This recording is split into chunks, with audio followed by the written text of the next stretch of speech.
Students, mental math class 8 जैसा कि आप अपनी स्क्रीन पर देख रहे हैं, हम करने वाले नेक्स्ट पार्ट। मैं हूं हरी सर और आप देख रहे हैं मेरा यूट्यूब चैनल चलो कदम बढ़ाए। आइए करना शुरू करते हैं नेक्स्ट पार्ट। क्वेश्चन नंबर 11 देखो, बहुत ही इजी है। अब मैं टेबल के अकॉर्डिंग इसको आपको बताऊंगा और बहुत ही इजी होता है। आप टेबल के अकॉर्डिंग भी करें तो नंबर आपको पूरे के पूरे मिलने वाले हैं। अब कहता है question, 72 chocolates are packed in 8 boxes of same size. ठीक है, सेम साइज के बॉक्स हैं तो 72 चॉकलेट को पैक कर किया गया है 8 बॉक्सेज में। How many boxes are required for 360 chocolates. अब चॉकलेट हो गई यहाँ पर 360, तो इसका मतलब ज़्यादा चॉकलेट होगी तो ज़्यादा बॉक्स चाहिए, तो डायरेक्ट प्रोपोर्शनल हो गया बच्चों ये। और आइए टेबल बना लेते हैं और टेबल से हम इसको सोल्व करते हैं। ठीक है, यहाँ पर ये एक तरफ लिख लेंगे नंबर ऑफ चॉकलेट या खाली चॉकलेट आप लिख दीजिए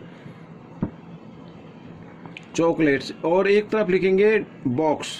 ठीक है, बॉक्स, तो यहाँ पर बॉक्सेस लिख लेते, कोई दिक्कत नहीं है। तो 72 चॉकलेट के लिए बॉक्स चाहिए 8। ठीक है, 360 चॉकलेट के लिए बॉक्स चाहिए लेट एक्स मान लीजिए। ठीक है, मोर चॉकलेट मोर बॉक्सेज, भाई ज़्यादा चॉकलेट है तो ज़्यादा बॉक्स चाहिए, तो डायरेक्ट प्रोपोर्शनल हो गया।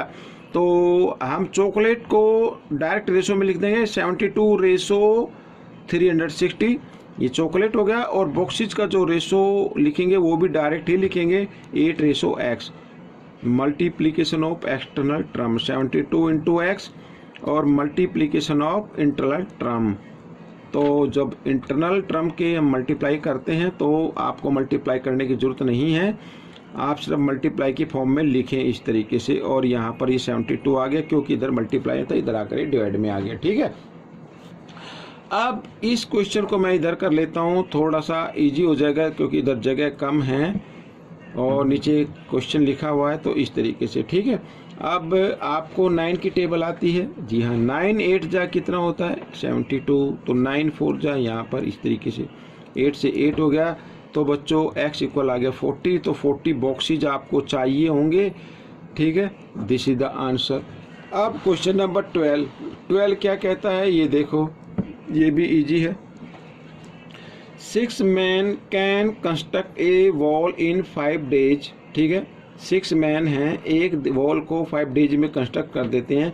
इफ 10 मैन आर एम्प्लॉयड, यदि 6 की जगह 10 मैन को एम्प्लॉय कर दिया जाए यानी नौकरी पर रख लिया जाए, find the number of days in which the similar wall can be constructed. तो बताना कि ये सेम वॉल को, ठीक है ना, तो कितने दिन में इसको बनाया जा सकता है। अब बच्चों देखो यहाँ पर मोर मैन, अगर एक कोई ख़ास चीज़ है, अगर उस पर हम ज़्यादा आदमियों को लगा दे करने के लिए तो टाइम क्या लगने वाला है, कम। ठीक है, तो ये हो गया, देखो इधर संख्या बढ़ गई आदमियों की तो दिनों की संख्या घट गई।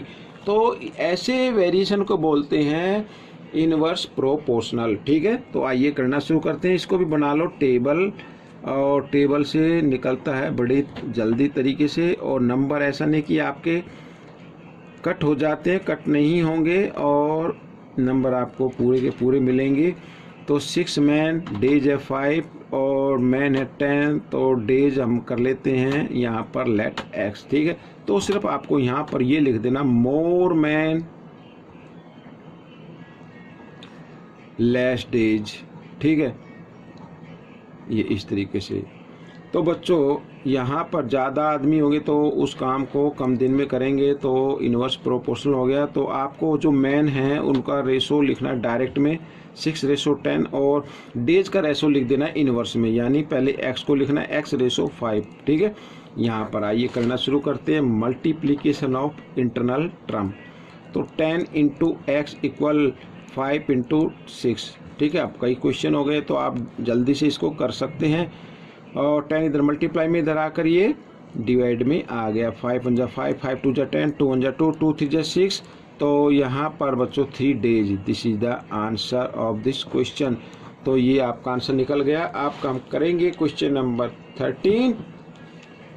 क्या कहता है क्वेश्चन, आइए रीड कर लेते हैं।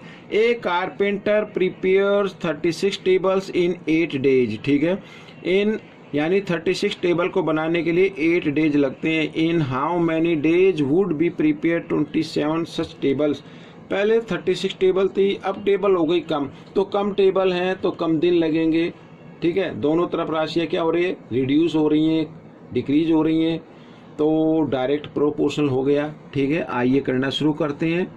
इनवर्स में बस इतना ध्यान रखना, एक राशि बढ़ती है तो दूसरी क्या हो जाती है, उसके पैरेलल वाली वो रिड्यूस हो जाती है। ठीक है, तो यहाँ पर टेबल लिख लीजिए आप इस तरीके से, और इस तरह एक तरफ लिख लीजिए डेज। ठीक है, table 36 days 8, table 27 days let X मान लीजिए। तो कम टेबल हैं तो कम दिन लगेंगे, तो डायरेक्ट हो गया ना ये। तो टेबल जो दी हुई है उसको डायरेक्ट रेशो में लिखेंगे, 36 रेशो 27 इक्वल, और डेज का रेशो, डेज को भी डायरेक्ट रेशो में लिख दीजिए इस तरीके से। ठीक है, तो वही करना है, मल्टीप्लिकेशन ऑफ एक्सटर्नल टर्म और इधर ये मल्टीप्लिकेशन ऑफ इंटरनल टर्म। तो x की वैल्यू आप निकाल लीजिए, 27 इंटू 8 बाई 36। 9 की टेबल तो आपको आती होगी, 9 3 जा 27, 9 4 जा 36, 4 1 जा 4, 4 2 जा 8, 3 2 जा 6, तो 6 डेज लगने वाले हैं बच्चों। ठीक है, अगर वो कारपेंटर 27 टेबल बनाएगा तो 6 डेज में वो कंप्लीट कर लेगा। ठीक है, आइए करते हैं क्वेश्चन नंबर 14। यहाँ पर ये भी मैंने पहले से लिख के रखा हुआ है, ये देखिए। तो क्वेश्चन नंबर 14 क्या कहता है, if 560 notebooks cost ₹3,920, find the cost of 6 dozen notebook. अब 6 डजन, तो सबसे पहले अब आप कहेंगे सर 6 डजन का मतलब होता क्या है, मैं आपको बताता हूँ। 1 डजन में होते हैं 12 नंबर होते हैं, तो 6 में क्या होंगे, 6 को 12 से आप क्या कर दें, मल्टीप्लाई कर दें, 72 आ जाएगा बच्चों।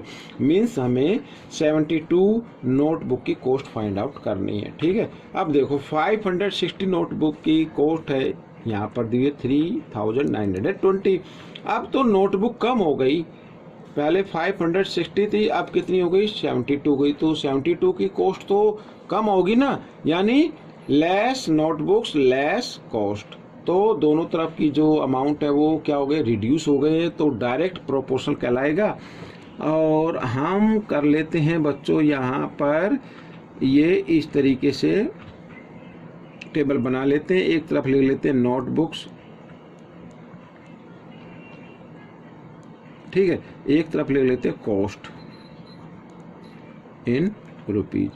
अब 560 नोटबुक है, कॉस्ट है 3,920, और यहाँ पर नोटबुक आ रही है बच्चों 72, लेट कॉस्ट एक्स। ठीक है, तो क्योंकि डायरेक्ट प्रोपोर्शनल हो गया तो सीधा लिख दीजिए, जो नोटबुक है उनको डायरेक्ट रेशो में लिख दीजिए इस तरीके से, और कॉस्ट को भी हम लिख लेते हैं डायरेक्ट। ठीक है, 3920 एक्स। ठीक है, वही करना है आपको, मल्टीप्लिकेशन ऑफ एक्सटर्नल टर्म इस तरीके से, और ये मैं कर लेता हूँ जल्दी से। ठीक है, ताकि आपका थोड़ा सा टाइम बचा सकूँ मैं। एक्स की वैल्यू निकालनी है तो 72 इंटू 3920, और यहाँ पर ये मल्टीप्लाई में 560, तो इधर आकर ये डिवाइड में आ जाएगा, यहाँ पर ये डिवाइड आ गया, और 0 से 0 हम कर लेते हैं बच्चों। अब आपको 8 की टेबल आती होगी, 8 7 जा 56, 8 9 जा 72, तो 7 से हम इधर करते हैं, 7 5 जा बच्चों होता है 35, 4 बच गया 2, ये 42, 7 6 जा 42, तो ये आ गया बच्चों।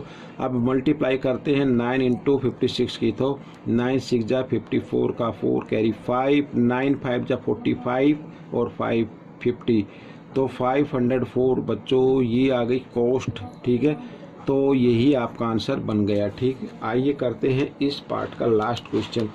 तो लास्ट क्वेश्चन क्या कहता है ये भी देख लेते। 10 women can do a job in 20 days. In how many days can 20 women do the same job? Same job है यानी सेम काम है, और अब 10 पहले 10 women थी तो 20 डेज लगते थे, अब women जो हो गई है वो डबल हो गई है बच्चों यहाँ पर। ठीक है, तो ये मोर women तो लेस डेज, मालूम है ना। एक काम को अगर हम ज़्यादा आदमियों से करवाए तो कम दिन लगेंगे, तो एक तरफ जो है वीमन वो बढ़ गई हैं और दूसरी तरफ डेज जो क्या हो जाएंगे वो कम हो जाएंगे, तो इन्वर्स प्रोपोर्शनल हो गया। तो टेबल बना लेते हैं बच्चों यहाँ पर। ठीक है, ये मैंने टेबल बना ली है। और एक तरफ लिख लीजिए आप वीमन, इसको बच्चों वूमेन नहीं बोलेंगे, वीमन बोलेंगे क्योंकि प्लूरल है यहाँ पर 10। और डेज है बच्चों 20। ठीक है, आप वीमन हो गई ज़्यादा तो डेज लेट एक्स। ठीक है, तो मोर वीमन लेस डेज, इस तरीके से आप लिख लीजिए। तो ये हो गया इनवर्स प्रोपोर्शनल। तो वीमन का जो रेशो है, वीमन जो है वो आप डायरेक्ट रेशो में लिखें इस तरीके से इक्वल, डेज का रेशो को आप इन्वर्स कर दें यानी x रेशो 20 कर दें। तो फिर वही 20 into x multiplication of internal term और मल्टीप्लीकेशन ऑफ एक्सटर्नल टर्म यहाँ पर ये। ठीक है, इस तरीके से। तो x की वैल्यू निकाल लेते हैं 20 इंटू 10 और 20 इधर मल्टीप्लाई में, इधर आकर डिवाइड में, अगर 20 से 20 तो बच्चों ये आ गया 10। तो 10 days, this is the answer of this question. तो बच्चों ये पार्ट कंप्लीट हो गया है। आपको ये पार्ट कैसा लगा मुझे ज़रूर बताएं और इसमें से सीखकर दूसरे बच्चों को जरूर सिखाना। मिलेंगे नेक्स्ट पार्ट में। Till then keep practising and thanks for watching this video.